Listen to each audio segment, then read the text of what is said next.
ഉത്രാടദിനത്തിൽ വളരെ സങ്കടകരമായ ഒരു വാർത്തയാണ് ഇന്ന് രാവിലെ പുറത്തു വന്നത്. എന്താണ് ഇതുമായി ബന്ധപ്പെട്ട് പിന്നീട് ഉണ്ടായത്? തിരുവനന്തപുരം സ്വദേശിയായ അനു എക്സൈസ് ഓഫീസേഴ്സിന് വേണ്ടിയുള്ള PSC റാങ്ക് ലിസ്റ്റിൽ 77ാമത്തെ റാങ്ക് നേടിയ വ്യക്തിയാണ്. ഓഗസ്റ്റ് 30, 2020 അനുവിൻ്റെ ഈ മുഖം എല്ലാ ന്യൂസ് ചാനൽസിലും ആർട്ടിക്കിൾസിലും പ്രത്യക്ഷപ്പെട്ടു. 28 വയസ്സുകാരനായ അനു സ്വന്തം ജീവനെടുത്തു. ആത്മഹത്യാക്കുറിപ്പിൽ കൊടുത്ത റീസൺ അൺഎംപ്ലോയ്മെന്റ്. റാങ്ക് ലിസ്റ്റ് കാലാവധി നീട്ടി നൽകില്ല എന്ന് മുൻ സ്വദേശി അനുവാണ് എന്ന വീട്ടിൽ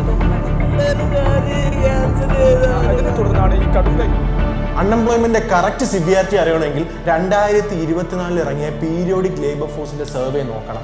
അത് പ്രകാരം കേരളത്തിലെ 30 വയസ്സിന് താഴെയുള്ള വർക്കിംഗ് ക്ലാസ് യൂത്തിന്റെ ഇടയിലുള്ള അൺഎംപ്ലോയ്മെന്റ് റേറ്റ് 31.8%. ഈ ഒരു റിപ്പോർട്ട് നിങ്ങൾ ചിലരെങ്കിലും കേട്ടിട്ടുണ്ടാവും. കാരണം നമ്മുടെ മെയിൻ സ്ട്രീം മീഡിയ നല്ലോണം കവർ ചെയ്ത റിപ്പോർട്ടാണിത്. ബട്ട് എന്നെ ശരിക്കും ഞെട്ടിച്ചത് വേറൊരു റിപ്പോർട്ടാണ്. നമ്മുടെ മെയിൻ സ്ട്രീം മീഡിയ കവർ ചെയ്യാത്തൊരു റിപ്പോർട്ട്, നമ്മുടെ എൻറ്റയർ എഡ്യൂക്കേഷൻ സിസ്റ്റത്തെ തന്നെ ചോദ്യം ചെയ്ത റിപ്പോർട്ട്.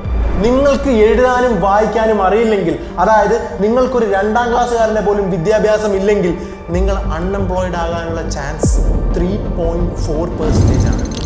അഥവാ നിങ്ങൾ സെക്കൻഡറി എഡ്യൂക്കേഷൻ കഴിഞ്ഞൊരു വ്യക്തിയാണ്, അതായത് സ്കൂളിംഗ് കഴിഞ്ഞൊരു വ്യക്തിയാണെങ്കിൽ നിങ്ങൾ അൺഎംപ്ലോയിഡ് ആകാനുള്ള ചാൻസസ് കുതിച്ചുയർന്ന് 18.4% ആവും.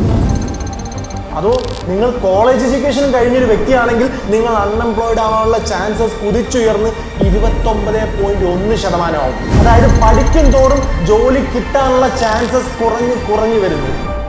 വൈ? മെയിനായിട്ട് 2 റീസൺസ് ആണുള്ളത്. Number 1, an outdated education system.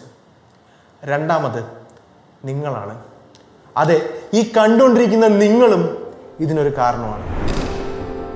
Non IT ബാക്ക്ഗ്രൗണ്ടിൽ നിന്ന് നമ്മൾ സാധാരണ നമ്മുടെ നാട്ടിൽ നിന്ന് പഠിച്ചിറങ്ങി പുറത്തിറങ്ങി കഴിയുമ്പോൾ എന്താണ് നെക്സ്റ്റ് എന്നുള്ളത് വലിയ ഉത്തരമില്ലാത്തൊരു അവസ്ഥയാണ്. ഇപ്പോൾ നമ്മുടെ നാട്ടിലെ BCom ആയിക്കോട്ടെ, നമ്മുടെ നാട്ടിലെ BA ആയിക്കോട്ടെ.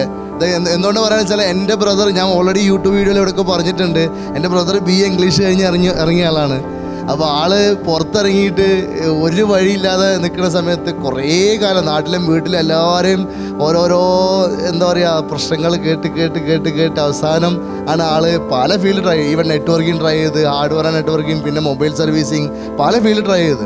എനിക്ക് ഒരു 1-2 ലക്ഷം രൂപ കോഴ്സൊക്കെ മുടക്കി ചെയ്ത് അതിലൊക്കെ ജോലി കിട്ടും. 5000, 2000, 8000 ജോലി ചെയ്ത് പിന്നെ അതൊക്കെ വിട്ടിട്ട് വന്നതാണ്. അപ്പോൾ എനിക്കറിയാം ആ ഒരു കാറ്റഗറിയിൽ പോയി കഴിഞ്ഞാൽ നാട്ടിൽ എന്ത് വില ഉണ്ടാവുക, എന്താ സംഭവിക്കുക എന്നുള്ളത്. അപ്പോൾ അതിൽ നിന്ന് മാറി ആള് IT ഡെവലപ്പ് ചെയ്തത് തന്നെ നമുക്ക് സംഭവം മനസ്സിലായി, ഇത് നടക്കും.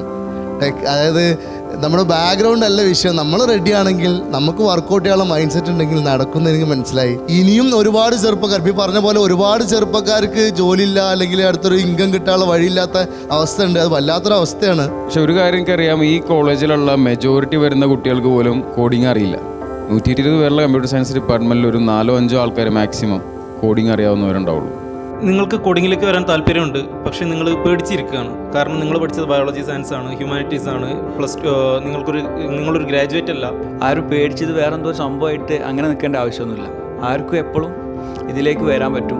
ഒരു പഠിക്കാനൊരു മെൻറ്റാലിറ്റി ഉണ്ടെങ്കിൽ, ഇതിൽ ജോലി ചെയ്യാൻ താല്പര്യം ഉണ്ടെങ്കിൽ, ഒരു ഇൻട്രസ്റ്റ് ഉണ്ടെങ്കിൽ, നല്ലൊരു ലൈഫ് അല്ലെങ്കിൽ നല്ലൊരു സാലറി ആഗ്രഹിക്കുന്നുണ്ടെങ്കിൽ ആർക്കും ഇതിലേക്ക് വരാം. സ്വയം പഠിച്ചെടുക്കാവുന്ന കാര്യങ്ങൾ മാത്രമേ ഇതിലുള്ളൂ, അല്ലാതെ വലിയ സംഭവങ്ങളൊന്നും ഇതിനപ്പുറത്തില്ല എന്നുള്ള പറയും. ഈവൻ +2 വരെ എൻ്റെ ഓഫീസിൽ തന്നെ വെറും +2 മാത്രം കഴിഞ്ഞ് വന്നവർ വരെ വർക്ക് ചെയ്യുന്നുണ്ട്. നല്ല സാലറിയിൽ തന്നെ നമുക്ക് പഠിച്ചെടുക്കാൻ കഴിയും. അതിനെ ഒരു ബാക്ക്ഗ്രൗണ്ട് ഒരു മാറ്ററാണെന്ന് ഞാൻ വിശ്വസിക്കുന്നില്ല. ഇതെല്ലാം അറിഞ്ഞിട്ടും നിങ്ങളിൽ ഭൂരിഭാഗം ആൾക്കാരും +2 കഴിഞ്ഞാൽ ഇനിയും ഡിഗ്രി എടുക്കും. നിങ്ങളുടെ വരും തലമുറയോട് +2 കഴിഞ്ഞാൽ എന്തായാലും കോളേജിൽ പോയി പഠിക്കണം എന്ന് തന്നെ പറയും. അതും എന്തുകൊണ്ടാണെന്ന് ഞാൻ പറഞ്ഞുതരാം. പരമ്പരാഗതമായി നമ്മൾ കേട്ടു വന്നൊരു സാധനമാണ്, മകനെ നീ ഗവൺമെന്റ് ജോബ് നേട്, നിന്റെ ലൈഫ് സെറ്റ് ആവും. ഇതിലേക്കുള്ള ഒരു ഇനീഷ്യൽ സ്റ്റെപ്പ് മാത്രമാണ് പലർക്കും degree. Only Kerala youth has such an obsession with government jobs. ഇത് ഞാൻ പറഞ്ഞതല്ല, ബഹുമാനപ്പെട്ട കേരള ഹൈക്കോടതി 2021 പറഞ്ഞതാണ്. ഇത്രയും പോപ്പുലറായ ഗവൺമെന്റ് ജോബ്സ് ഇല്ലേ, ഞാൻ നിങ്ങൾക്ക് അതിനെപ്പറ്റി ഒരു സാധനം തരാം. നിങ്ങളുടെ PSC ഇൻസ്റ്റിറ്റ്യൂട്ട്സോ നിങ്ങളുടെ കുടുംബക്കാരോ ആരും തരാത്തൊരു സാധനം. തെളിവ്. 2019 കണ്ടക്ട് ചെയ്ത യൂണിവേഴ്സിറ്റി അസിസ്റ്റന്റ് പരീക്ഷയ്ക്ക് മൊത്തം 20 ലക്ഷം ആപ്ലിക്കൻസ്.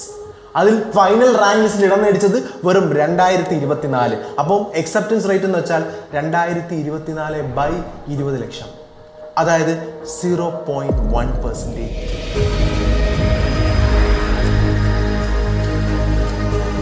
ഇതുപോലെ തന്നെ കേരള അഡ്മിനിസ്ട്രേറ്റീവ് സർവീസ് 2020 കണ്ടക്ട് ചെയ്ത എക്സാമിൻ്റെ അക്സെപ്റ്റൻസ് റേറ്റ് കൂടെ നോക്കി 0.02. SSCയുടെ കമ്പൈൻഡ് ഹയർ സെക്കൻഡറിയുടെ അക്സെപ്റ്റൻസ് റേറ്റ് നോക്കിയപ്പോൾ 0.21. പിന്നെ ഇപ്പോൾ കുറച്ച് നാളെന്ന് വെച്ചാൽ ഒരു 10 കൊല്ലമായിട്ട് പുതിയൊരു ട്രെൻഡ് കൂടെ ഉണ്ട്, bank jobs. SBI POന്റെ 2022 acceptance rate കൂടെ നോക്കി 0.21%. അതായത് വരുന്ന ആപ്ലിക്കേഷൻസിൽ 500-ൽ ഒരാൾക്ക് മാത്രം ജോലി, ബാക്കി 499 ആൾക്കാർ വീണ്ടും തൊഴിൽ എഴുതാം.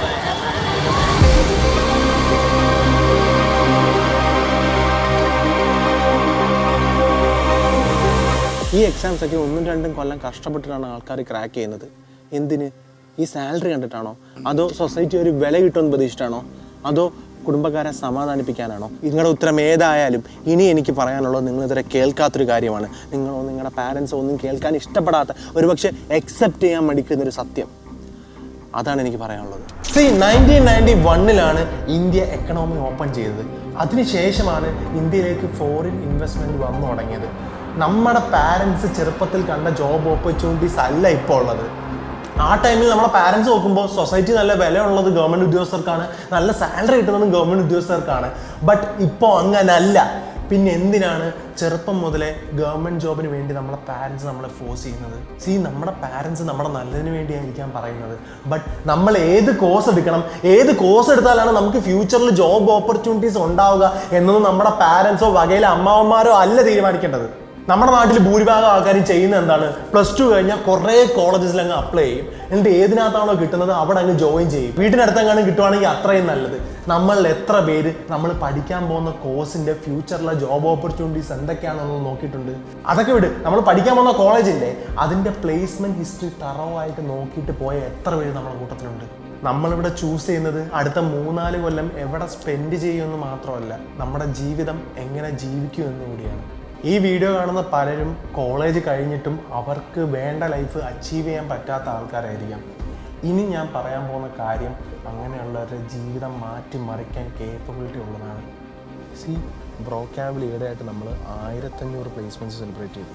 ആ സെലിബ്രേഷനിൽ ഒരു എൻറ്റയർ ഇവൻറ്റ് non-IT ബാക്ക്ഗ്രൗണ്ടിൽ നിന്ന് വന്ന് പ്ലേസ്ഡ് ആയ കുട്ടികൾക്ക് വേണ്ടി മാറ്റി വെച്ചു.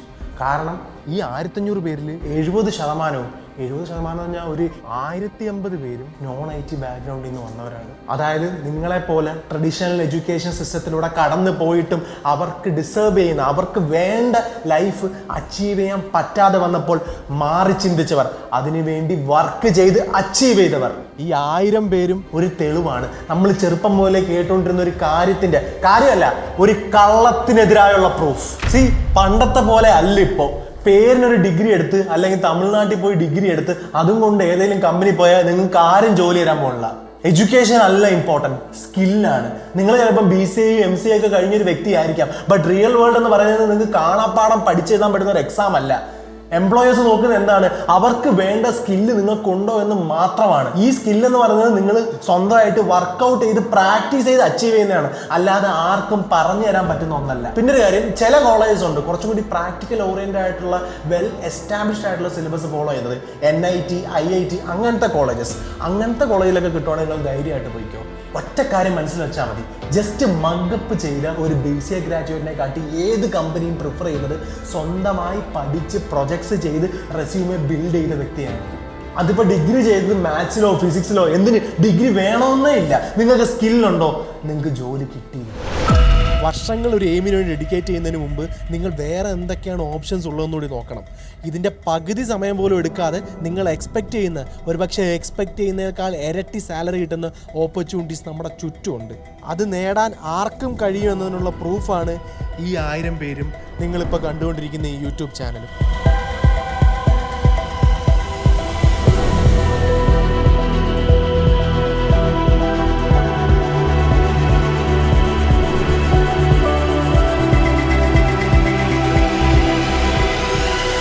ബിസിനസ് ഇൻസൈഡറിൻ്റെ റിപ്പോർട്ട് പ്രകാരം 2027 ആകുമ്പോഴേക്കും ഇന്ത്യൻ IT സെക്ടറിൽ 14 ലക്ഷം പുതിയ ജോബ് റോൾസ് രൂപപ്പെടുമെന്നാണ്.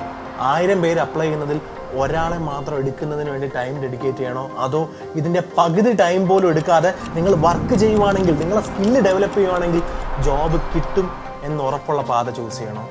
നിങ്ങളുടെ എല്ലാ പ്രതീക്ഷകളും ഒരൊറ്റ എക്സാമിൽ വെക്കുന്നതിന് പകരം നിങ്ങൾ വർക്ക് ചെയ്ത് നിങ്ങളെ സ്കില്ല് ഡെവലപ്പ് ചെയ്താൽ നിങ്ങൾക്ക് ഏത് കമ്പനിയിൽ വേണമെങ്കിലും ഏത് രാജ്യത്ത് വേണമെങ്കിലും പോയിരുന്ന് വർക്ക് ചെയ്യാൻ പറ്റും. 2019 ഇന്ത്യ ടുഡേയിൽ വന്ന റിപ്പോർട്ട് പ്രകാരം ഇന്ത്യയിലെ 15 മുതൽ 21 വയസ്സിനിടയിലുള്ള കുട്ടികളിൽ 93% ആൾക്കാർക്കും ജസ്റ്റ് 7 കരിയർ ഓപ്ഷൻസിനെ പറ്റി അറിയുള്ളൂ. നിങ്ങളൊരു എയിമിന് വേണ്ടി വർഷങ്ങൾ ഡെഡിക്കേറ്റ് ചെയ്യുന്നത് ആരെങ്കിലും പറഞ്ഞുകൊണ്ടോ അത് മാത്രമാണ് നിങ്ങൾക്കുള്ള ഓപ്ഷൻ എന്ന് വിചാരിച്ചുകൊണ്ടോ ആയിരിക്കരുത്. ഓപ്പർച്യൂണിറ്റീസ് ഇഷ്ടം പോലുണ്ട്. അത് കാണാനുള്ള കണ്ണുണ്ടായാൽ മാത്രം മതി. 17-ാം വയസ്സിൽ നമ്മൾ എടുക്കുന്നൊരു തീരുമാനം അത് നമ്മുടെ ലൈഫ് തന്നെ ഡിറ്റർമിൻ ചെയ്യും. സോ ബാക്കിയുള്ളവരെ വാക്ക് കേട്ടിട്ട് ആ തീരുമാനം എടുക്കരുത്. കാരണം 10-25 വയസ്സായിട്ടും മുടിവെട്ടാൻ പോലും വീട്ടുകാരുടെ അടുത്ത് പൈസ വഹിക്കേണ്ടി വരുന്നത് വല്ലാത്തൊരു ഗതികേടാണത്. അത് നിങ്ങൾക്ക് വരാതിരിക്കട്ടെ. This is Shiva signing of.